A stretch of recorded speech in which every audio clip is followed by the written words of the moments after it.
Hello student, कैसे हैं आप सब। एक बार पुनः से कोचिंग क्लासेस पर स्वागत है। उम्मीद करता हूं आप सब अच्छे होंगे, मस्त होंगे, बेहतर होंगे, आपकी पढ़ाई बेहतर चल रही होगी। बच्चों, क्लास 12 मैथ एनसीईआरटी में 5.2 चल रहा था, जिसमें आज हम क्वेश्चन नंबर 6 से करेंगे।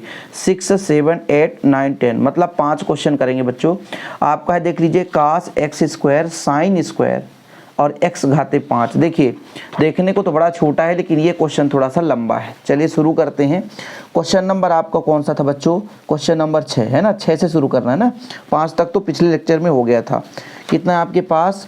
माना हम y बराबर मान के चलते हैं। माना y बराबर है आपके पास cos x cube into sine square, फिर x का पावर 5 है। ठीक है, x का पावर 5 है। चलिए, इसमें पहले तो दो फलन है, यहाँ पे दो फलन है बच्चों। x के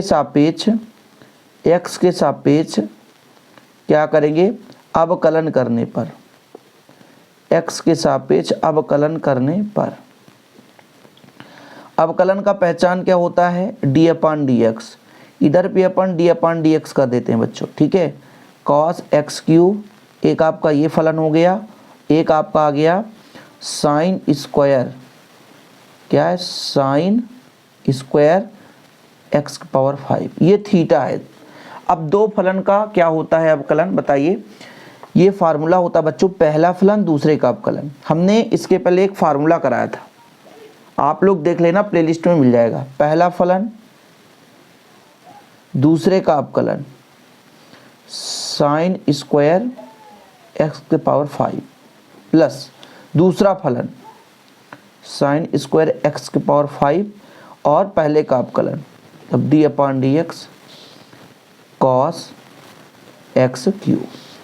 अब यहाँ पर बच्चों यदि हम t माने तो बड़ा लंबा चौड़ा होगा। कुछ चीज़ें हम डायरेक्ट करते हैं, जैसे देखिएगा कैसे डायरेक्ट करेंगे। ये cos x क्यूब रहने दीजिए। यदि यहाँ पर मैं t मानता, यदि मैं t मानता डायरेक्ट साइन स्क्वायर को मैं t मानता तो क्या होता? यदि इसको मैं t मानूँ, थोड़ा अलग से मैं आपको समझा देता हूँ ताकि आप लोगों को दिक्कत ना होगा।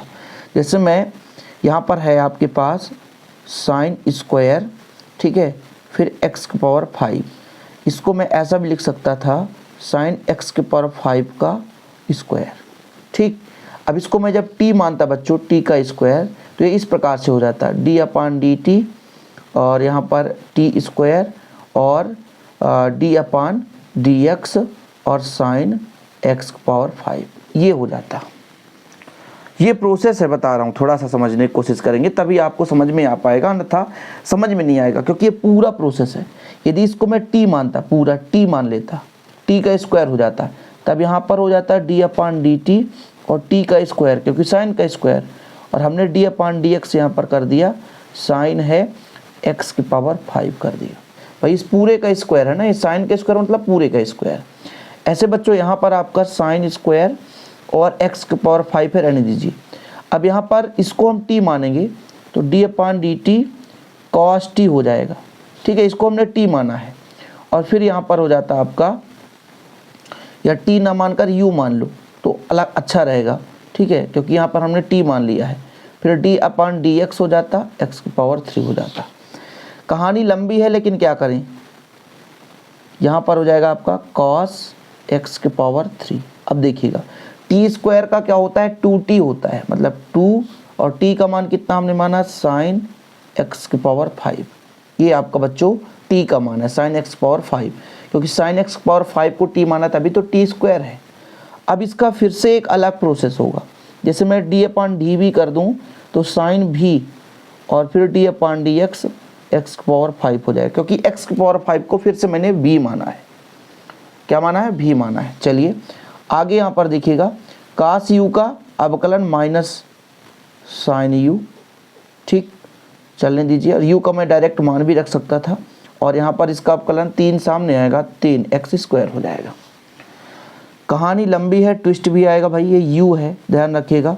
हमने यहाँ पर कुछ नहीं, डायरेक्ट करने की कोशिश कर रहे हैं। यहाँ पर ये आपके पास 2 बाहर आ जाएगा, ये आपका हो जाएगा cos x क्यूब और साइन x की पावर 5, साइन भी का cos भी मतलब x की पावर 5। ठीक है, और x की पावर 5 का 5x की पावर 4, और ये माइनस हो जाएगा साइन u का मान था आपका एक्स क्यूब और बच्चों यहाँ पर आपका 3x स्क्वायर आ गया। यही आंसर है, इसके आगे चौड़ा कुछ करने की जरूरत नहीं है, लेकिन यदि कुछ कॉमन आ रहा है तो ले लो कॉमन। जैसे हमारे पास यहाँ साइन एक्स पावर 3 है और यहाँ कहीं पे साइन एक्स पावर 3 दिखाई दे नहीं रहा है, तो चाहे आप इतना कर दो 5 दूना 10, 10 एक्स घात कितना हो जाएगा 4, और फिर आपके पास कॉस एक्स की पावर 3 है, साइन एक्स की पावर 5 है, कॉस एक्स की पावर 5 है, और बच्चों यहाँ पे माइनस है 3x स्क्वायर है और साइन एक्स की पावर 3 है। ठीक है, आंसर हो गया। हम बड़ा लंबा चौड़ा मानते, टी माने, हम सब कुछ माने, लेकिन डायरेक्ट करने की कोशिश की। ठीक, चलिए 7वें नंबर पर है हमारे पास y बराबर 2 रूट कॉट एक्स स्क्वायर। ठीक, यहाँ पर भी हम डायरेक्ट ही करेंगे, दोनों पक्षों में x के सापेक्ष अवकलन करने पर, x के सापेक्ष अवकलन करने पर चलिए x के सापेक्ष अवकलन कर दीजिए, कितना हो जाएगा dy/dx हो जाएगा, इधर d/dx हो गया 2 रूट कॉट एक्स का स्क्वायर। ठीक है, क्वेश्चन आप देख लीजिए थोड़ा सा, ये आपका क्वेश्चन है 2 रूट कॉट एक्स का स्क्वायर। चलिए बच्चों यहाँ पर हम माना मानते हैं, माना कॉट एक्स स्क्वायर को t, तो ये आपका आ जाएगा d/dt। ठीक है, इसको t माना है ना हमने, 2 रूट t और फिर dt/dx। देखिएगा रूट t का अवकलन क्या होता है, कोई बता सकता है? 1/2 रूट t, रूट t का अवकलन 1/2 रूट t हो जाएगा d/dx, और t का है हमारा कॉट x का स्क्वायर। ठीक, ध्यान रखिएगा भाई, ध्यान रखिएगा, रूट टी का 1/2 रूट टी होता है, 2 से 2 कैंसिल हो जाएगा, तो रूट टी का मान कितना हो जाएगा आपका, रूट टी का मान हो जाएगा under root cot x square हो जाएगा। फिर आगे का अवकलन देखिएगा, कॉट एक्स का अवकलन क्या होता है बताइए, कॉट एक्स का अवकलन, तो यहाँ पर आप लोग लिखिएगा कॉट एक्स का होता है minus cosec square x, x का मान तो एक्स स्क्वायर है, ठीक है, और फिर d/dx एक्स स्क्वायर।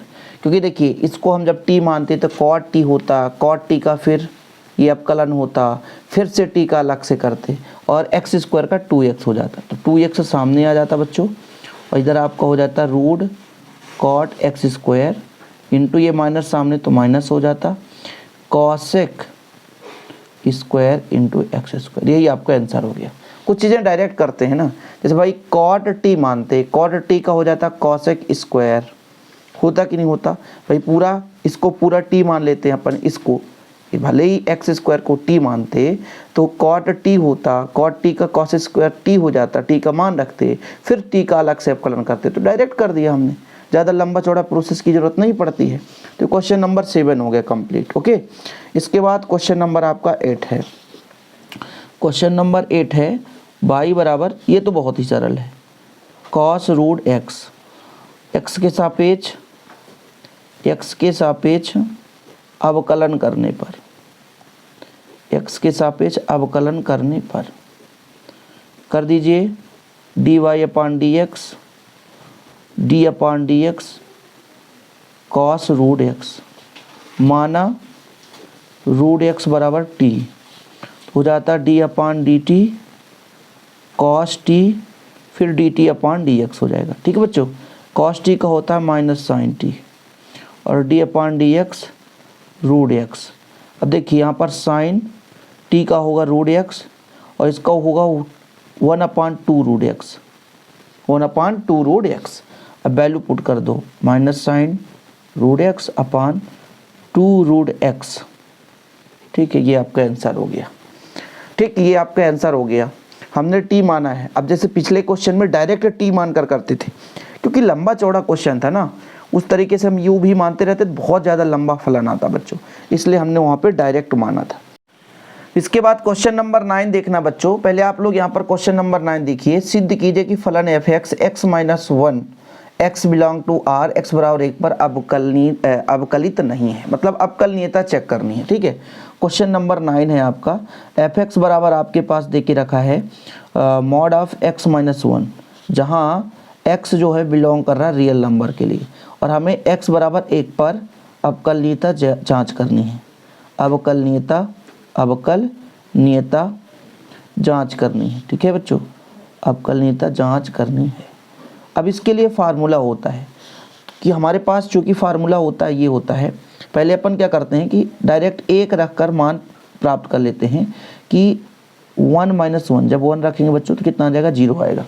इसके लिए मैं एक फार्मूला यहाँ पर लिख देता हूँ, आप लोग भी याद रखिएगा। जब भी दोनों हमारा एक डायरेक्ट वैल्यू पुट करके हमने देख लिया, 3 कंडीशन तो होता ही है। एक हम निकालेंगे LHD, ठीक है, ये आपका क्या हो जाएगा, L मतलब होता है लेफ्ट, लेफ्ट मतलब बाम, बाम हस्त अवकलज। क्या होता है बच्चों, बाम हस्त अवकलज, left hand derivative, left hand derivative. जब इसके लिए निकालेंगे तो ये रहेगा लिमिट आपका, मान लीजिए x टेंस टू 0 रहेगा। किसके लिए है, जैसे मेरे पास लिमिट a है तो a माइनस एच हो जाएगा फलन में, माइनस f जो a रहता है ना बच्चों यहाँ पे रखते हैं अपान h रहेगा। ये किसके लिए है, लेफ्ट हैंड डेरिवेटिव के लिए, यहाँ पे माइनस। और जब हम राइट हैंड डेरिवेटिव के लिए निकालते हैं तो यहाँ पर हो जाता है लिमिट x टेंस टू 0। इस बार a माइनस एच ना होकर के a प्लस एच रहता है। a क्या है, जिस लिमिट पर हम निकाल रहे होते हैं वो चीज़ है, और यहाँ पर h हो जाएगा। ठीक, तो पहले हम LHD निकालते हैं, RHD, तो पहले RHD निकाल देते हैं। RHD राइट हैंड डेरिवेटिव, दक्षिण हस्त अवकलज। ठीक है, इसके लिए क्या बच्चों, लिमिट लगाएंगे x टेंस टू 0। ठीक है, इसका क्या हो जाएगा f, हमारे पास लिमिट कितना है x बराबर 1 पर तो 1।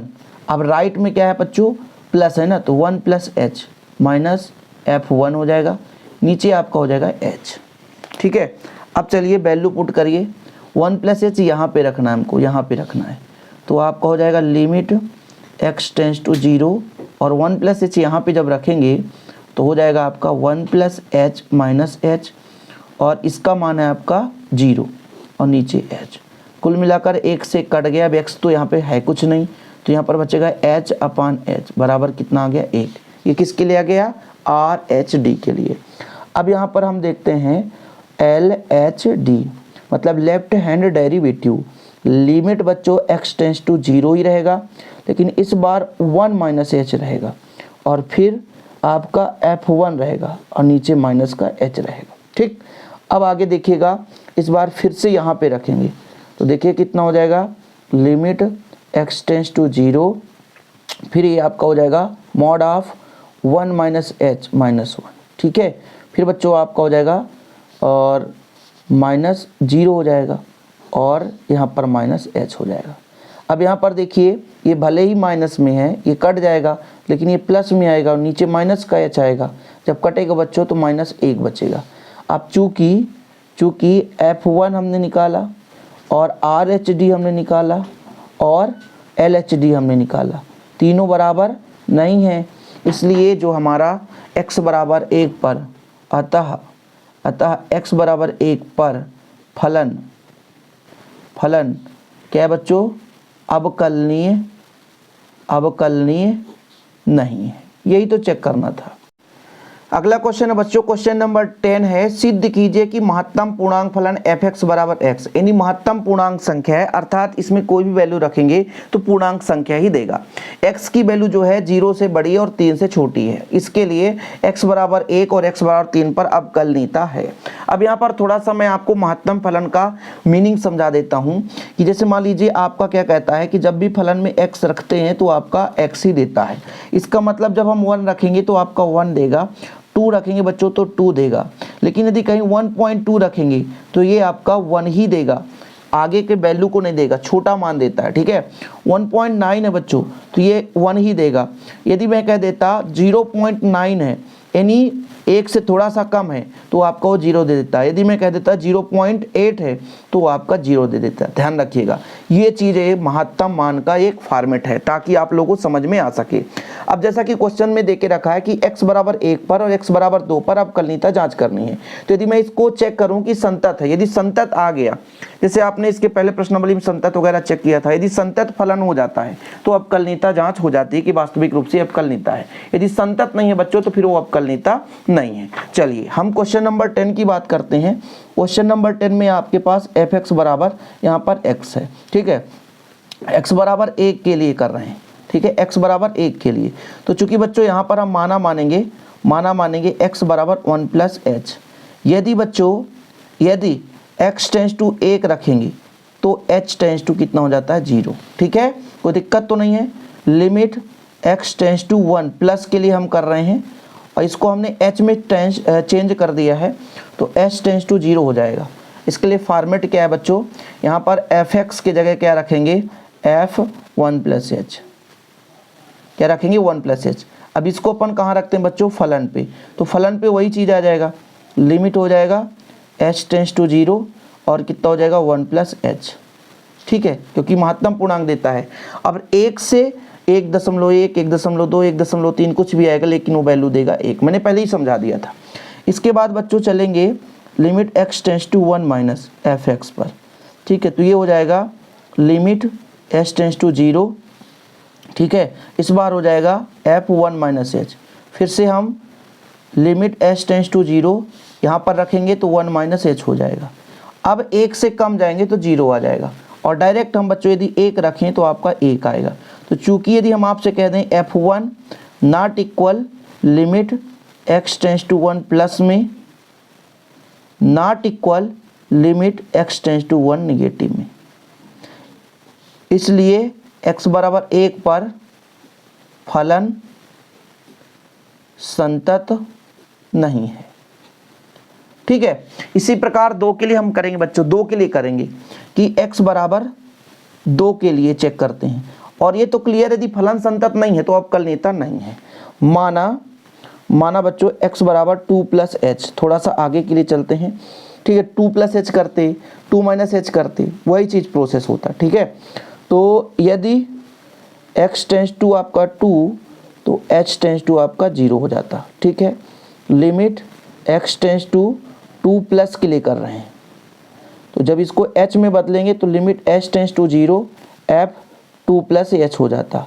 फलन में रखते बच्चों तो हमारा limit h tends to 0 2 plus H ही आता, 2 से आगे मतलब 2 वैल्यू देगा, ठीक है। फिर मानते कि x बराबर h माइनस 2, यदि x जो बिलोंग कर रहा है 0 के लिए, सॉरी 2 के लिए, तो h बिलोंग करेगा 0 के लिए, पुरानी प्रोसेस है। तो limit x tends to 2 negative f(x), तो आपका हो जाएगा लिमिट h टेंस टू 0 हो जाएगा बच्चों, f2 माइनस एच हो जाएगा ना, 2 माइनस एच, h माइनस 2, यहाँ पर आपका लिमिट था ना तो 2 माइनस एच कर लेते तो अच्छा रहता, थोड़ा सा 2 से पीछे, तो आपका होता limit h tends to 0 2 minus H ही रहता, क्योंकि महत्तम पूर्णांक है, 2 से कम मतलब 1 आएगा। अब देखो, अब यदि मैं कह देता कि f2 रखो तो ये 2 ही देता है, ठीक है। तो चूंकि f2 ये तो बराबर है किसके, limit x tends to 2 plus के लिए, लेकिन ये not equal limit x tends to 2 negative के लिए। अतः x बराबर 1 व x बराबर 2 पर फलन संतत नहीं है,